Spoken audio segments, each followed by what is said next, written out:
Good morning friends. এতিয়া ৰাতিপুৱা 4:30 বাজিছে। অকণমান ছাদখনলৈ উঠি আহিছোঁ। উঠি আহি ফুলবিলাক দেখি বৰ ভাল লাগে ৰাতিপুৱাই। চাওকচোন কিমান ধুনীয়া হৈ আছে পৰিৱেশটো। সঁচাকৈ ফুলবিলাক দেখিলে মনটো এনেই ভাল লাগি যায়গৈ। বিশেষকৈ ফুলবিলাক যেতিয়া ফুলি থাকে। অলপ পিছত জবাকেইটা ফুলি যাব অকণমান ৰ'দ দিয়াৰ পিছত।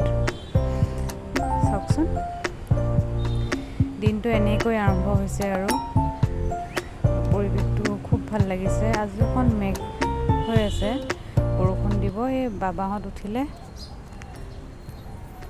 সিহঁতক আৰু মাজত দুটাৰ মাজত গাৰু এটা থৈ দিব লগা হয়, নহ'লে ইটোৱে সিটো গাত বাগৰা বাগৰি কৰে যে ৰাতি, সেইকাৰণে দি থৈ দিওঁ আৰু মাজত গাৰু এটা।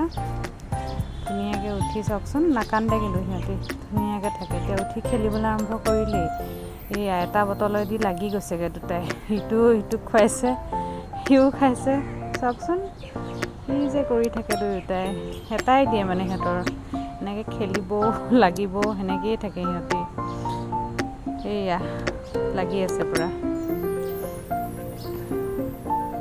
এতিয়া সিহঁতি অকণমান জলপান খাব, পিঠাগুড়ি, যিহেতু সিহঁতৰ চলিড ষ্টাৰ্ট কৰি দিছোঁ, 7 মান্থ সোমাইছে।